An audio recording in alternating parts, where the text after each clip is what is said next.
lecture we are going to start the chapter of magnetic field. So the second chapter, which is the magnetic fields in matter, that will be discussed after this chapter. So we are going to start the chapter of magnetic field. So firstly, you already know what is the Lorentz force. So let's say some charge Q0 amount of charge is placed inside a certain electric field E vector. So let's say at the position of this charge, E vector electric field is experienced. So what will be the electric force acting on this charge? So the electric force acting on this charge is given by Q0 times the strength of the electric field. But let's say if this charge gets a certain velocity. So if this charge is moving with a certain velocity and it is placed inside a certain magnetic field, and let's say the magnetic field experienced by this charge is B vector. So what will be the force that will act on this charge? So the magnetic force that acts on this charge is given by Q0 times V vector cross product with B vector.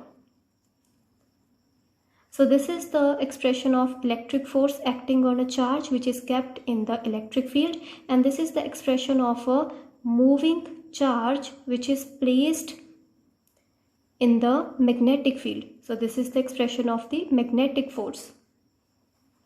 Now let's say if some charge is moving with a certain velocity V vector and this is placed in a region where there are both electric field as well as magnetic field. So what will be the force acting on this charge? So that we call as the Lorentz force. So total force acting on this charge will be just vector sum of these two forces. So the total force acting on this charge will be Fe vector plus Fm vector. So that will be nothing but Q0 E vector plus Q0 times V vector cross product with B vector. So that will be Q0 times E vector plus V cross B vector. Now what is magnetic field strength? As we have discussed in the previous lecture, that when you have a certain current carrying wire and a test charge is placed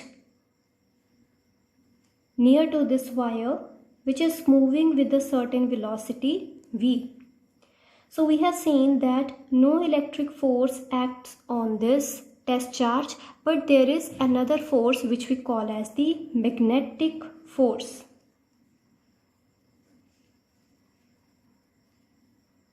So when this test charge which is moving with a certain velocity V is placed near to a current carrying wire, then magnetic force acts on this charge, and this magnetic force is due to a field, and that field is the magnetic field.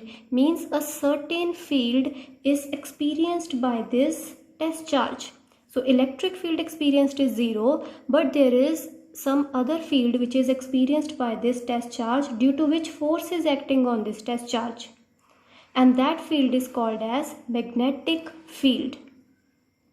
Now just suppose that in this equation, if the velocity of the charge is perpendicular to the direction of the magnetic field strength, in that case the magnetic force will be just Q0 into V into B. So over here sine of 90 degree will be obtained, and that is just equal to 1. So force will be equal to Q0 into V into B.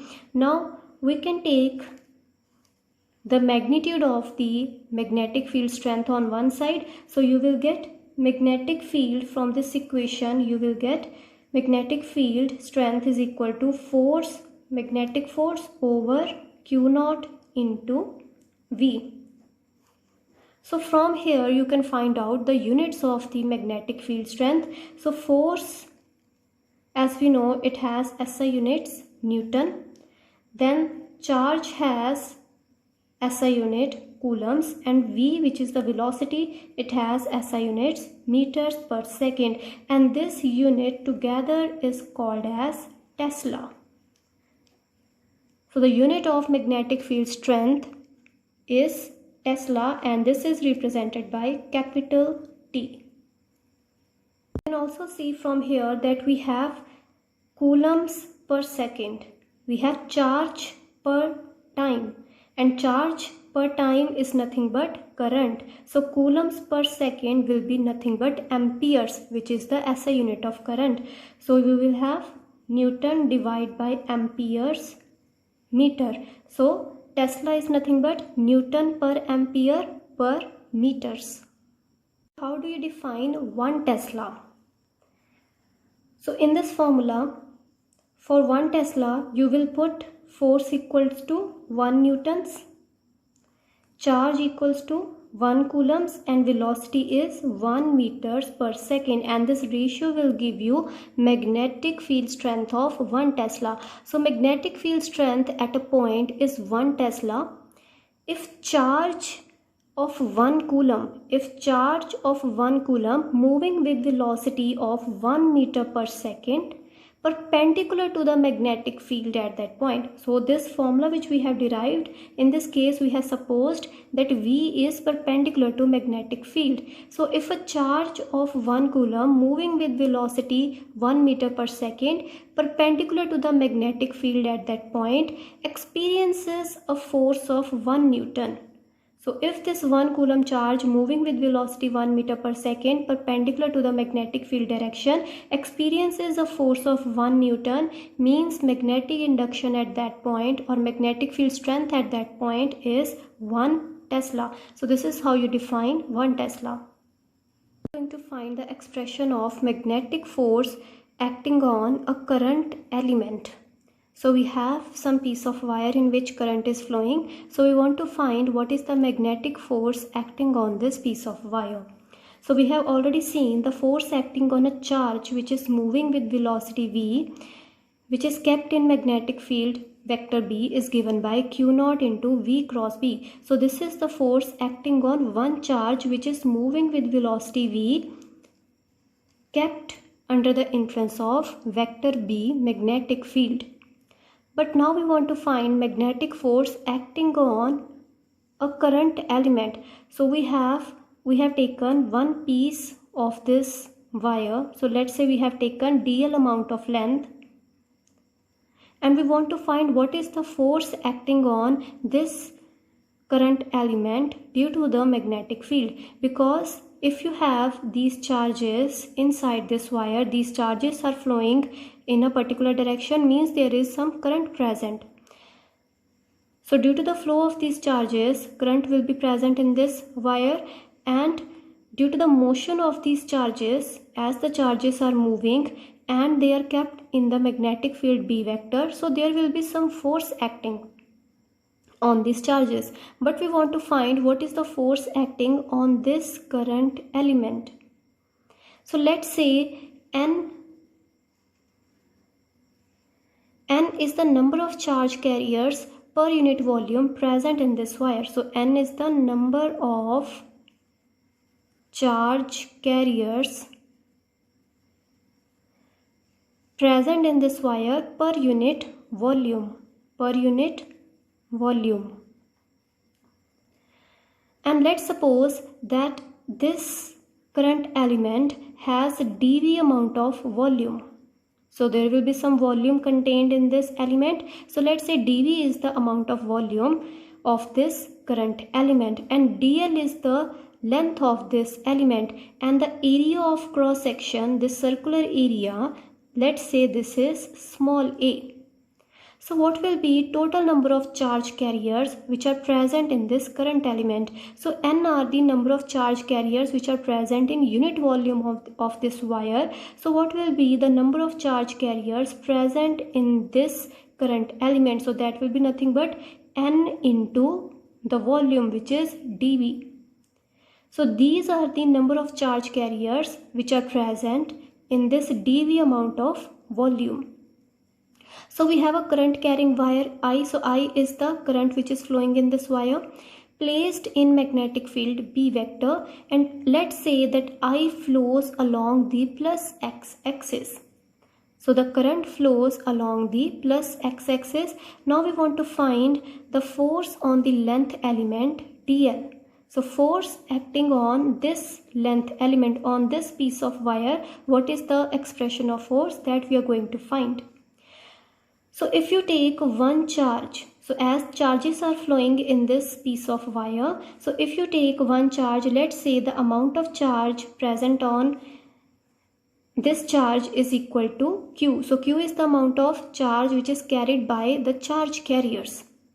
So Q is the amount of charge carried by these charge carriers, by each charge carrier. So what will be the force acting on each charge? Force acting on each charge will be given by the same expression, this one. So force acting on each charge due to this magnetic field will be Q. Q is the magnitude of charge which is carried by these charge carriers times V cross B.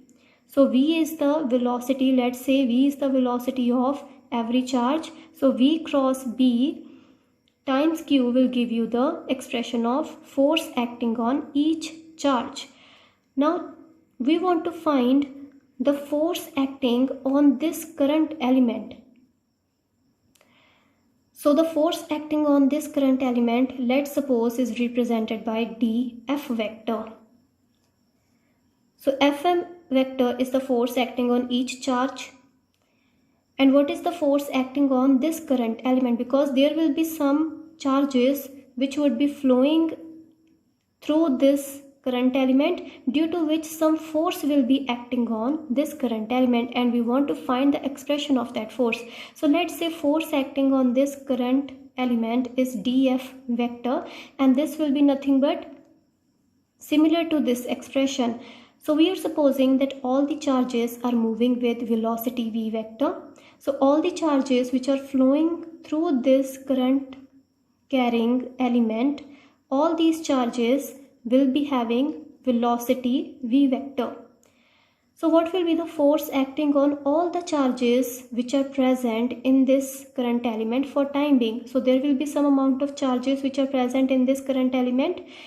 So that number of charges will be nothing but n times dv. So n into dv are the number of charges which are present, and we know that charge present on every charge carrier is given by q. So every charge carrier has a charge equal to q. So what will be the total charge which is present? Total charge present will be equal to number of charges times the charge present on each charge carrier. So number of charge carriers times the charge present on each charge carrier will give you total charge present in this volume. So force on every charge is given by Q times V cross B, and we want to find the expression of force acting on this current element. So that will be written in the similar manner. So force acting on this current element will be nothing but the total charge present in this current element times V cross B will remain as it is. So total charge which is present in this current element will be given by total number of charges times the charge carried by each charge carrier. So that will be n into dv times q. So this will be the charge present in this current element for time being, times v cross b will remain as it is. Now we are going to change this expression a little bit. Over here you can see that we have n into q into v vector. So n into q into v vector is nothing but electric current density. So this we have already discussed in the first chapter. N into q into v vector, this is nothing but j vector. So you can combine all these three terms. So you will have dv as it is. N into q into v vector will be j vector. Cross product with magnetic field strength as it is. Now this dv is the volume of this current element, and dv can be written as, so dv can be written as area of cross section times the length. So volume is nothing but area of the base times height. So this is a kind of a cylinder. So dV will be nothing but A into dl. So A is the area of cross section and dl is the length of the current element. So dV can be written as A times dl J cross B as it is. Now this J vector, now we are supposing that current, let's say the current is flowing in this direction. So this direction will be the direction of current density vector also. So if current is flowing in this direction, then the direction of current density vector will also be the plus x-axis direction. So J vector, we can write J vector as, any vector can be written as magnitude times the direction. So magnitude will be J and let's say its direction is I cap in this case. So current is flowing along the x-axis. In this particular diagram, current is flowing along the x-axis means electric current density is also along the x-axis. But if you want to write this expression in more general form, so you can take the direction of the current density vector n cap. So this is any random direction, but in this diagram n cap is nothing but I cap because current density vector is along the plus x-axis direction. So you can write, generally you can write J vector as J n cap. So A into dl and J vector can be written as J n cap. So J is the magnitude, it is a scalar, it can be taken outside the bracket. So J n cap cross product with B vector. So you can also write I cap over here because in this diagram the direction of the electric current density is along the x-axis. Now over here J times A, electric current density magnitude times the magnitude of the area vector. So J into A is nothing but the current which is flowing. So that we have already seen, I is given by J vector dot product with dA vector. And if J vector is uniform, this can be written as, if J vector is in the direction of dA vector, as in this case J vector is in this direction and the area vector will also be in this direction. So they are parallel to each other. So in this case you will have J into dA with its surface integration. So that will be nothing but J into A. So J into A is nothing but equal to the current which is flowing in the wire. So J into A can be written as I dl as it is n cap cross product with B vector. And then this dl can be taken inside the bracket. So this can be written as dl into n cap. Now what is dl into n cap? As in this diagram, n cap is nothing but I cap. N cap is nothing but I cap. So what will be dl into I cap? dl into I cap will give you the displacement vector. So dl is the length, dl times direction. So if you will join dl and I cap, that will give you dl vector and that will be in this direction along the x-axis direction. So dl combined with n cap, this will give you dl vector cross product with B vector. So it would be easy for you if you will write over here I cap. So you will not get confused. So you can write I cap wherever we have written n cap. So dl times I cap will be nothing but dl vector. So this is the small length element. So the force acting on a current carrying wire is given by I times dl cross B vector.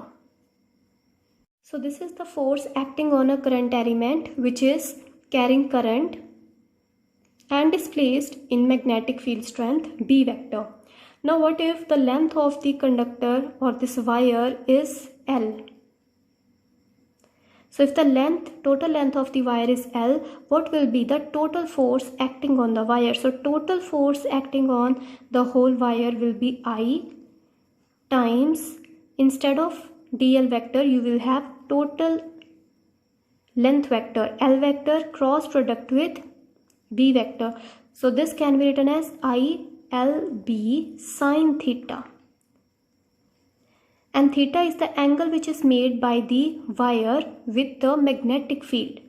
So in this case we have seen that magnetic field is in plus y-axis direction and dl vector is along the plus x-axis direction. So they make an angle of 90 degree. So theta is the angle which is made by the wire with the magnetic field vector.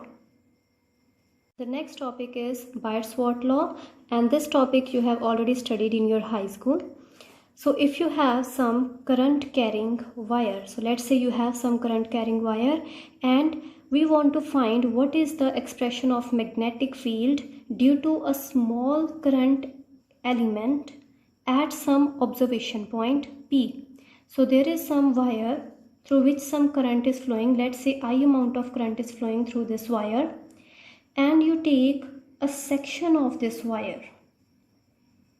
So let's say you take AB section of this wire. So we will call this as the small current element. So we consider a small current element AB.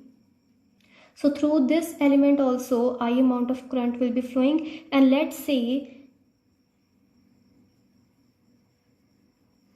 the distance, or you can say the length of this element is dl. So this vector will be represented by dl vector. So this will be the direction of dl vector, and dl is the distance between these 2 points, or you can say this is the length of this current element. So we want to find what is the expression of magnetic field due to this current element at this observation point. So let's suppose that the vector from the current element towards the observation point is represented by r vector. So this vector from the current element towards the observation point is given by r vector, and let's say the angle between dl vector and the r vector is equal to theta. So it has been experimentally verified that magnitude of the magnetic field dB due to the current element at point P. So we want to find expression of the magnetic field at the observation point due to this current element AB. So magnitude of the magnetic field dB due to the current element at point P is proportional to the amount of current which is flowing through that current element. So if more amount of current is flowing, more will be the magnitude of the magnetic field at the observation point. So the magnetic field dB, its magnitude is directly proportional to the amount of current flowing through that current element. Secondly, dB, the magnitude of the magnetic field, is directly proportional to the length of the current element. More is the length, more will be the magnetic field. So dB is directly proportional to dl. So dB is firstly directly proportional to current, then dB is directly proportional to dl, and dB is inversely proportional to square of the distance r of the observation point from the current element. So r is the distance of the observation point from the current element. So the magnetic field magnitude is inversely proportional to square of the distance of observation point from the current element. So dB is inversely proportional to r square.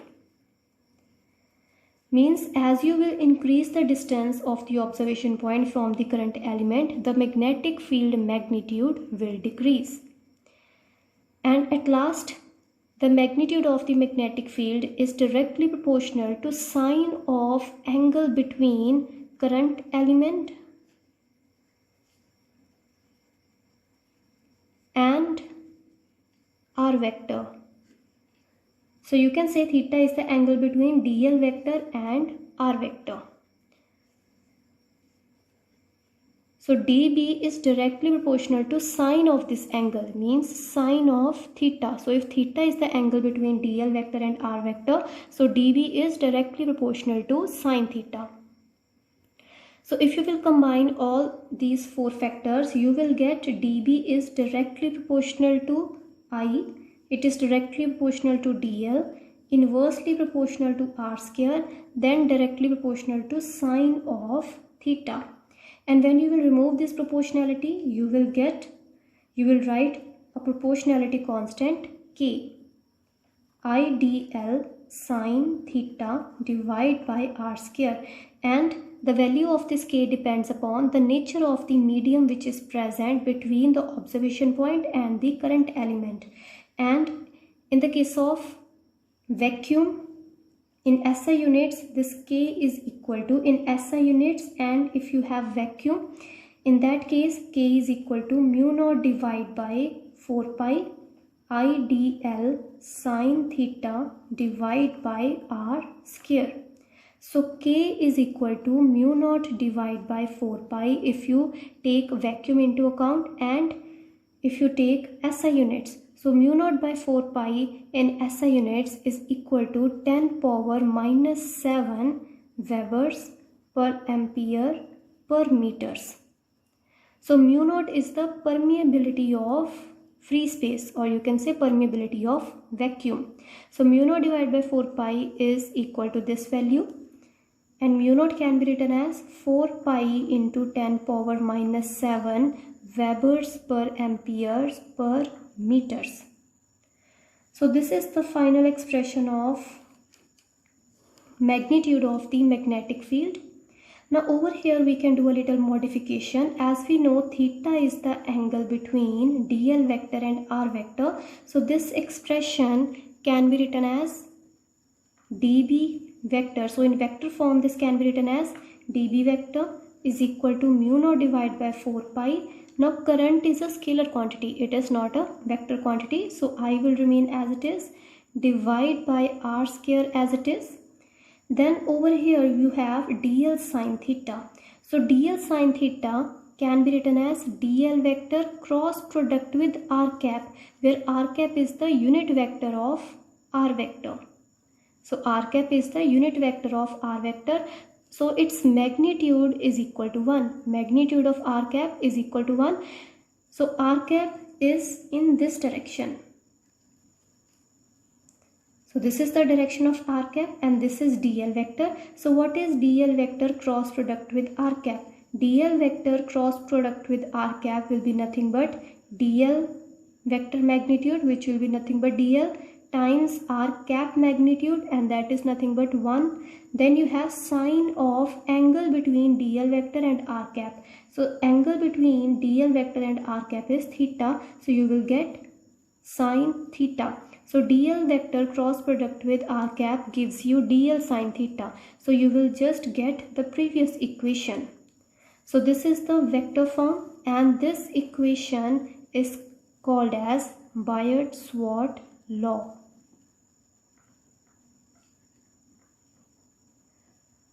So from here you can find the direction of magnetic field also using the right hand rule. So the direction of the magnetic field at any point due to current carrying conductor can be found using the right hand palm rule, in which you will use your right hand and the thumb will point in the direction of the current. As in this case, if you will take this current element into account, the current is flowing in upward direction. So the thumb of your right hand must point in the upward direction, and the direction in which your fingers will curl will give you the direction of the magnetic field. So if you take this diagram into account, the thumb of your right hand should point in the upward direction, and the direction of your fingers at this observation point, if you see, the direction of the fingers will be in the inward direction. So magnetic field direction at this observation point due to this current element will be inside the paper. The direction will be inwards. And if you take the observation point on the other side, in that case the fingers will curl out of the paper. So the direction at that observation point, the direction of magnetic field at that observation point will be out of the paper. So this is how you get the direction of the magnetic field using the right hand palm.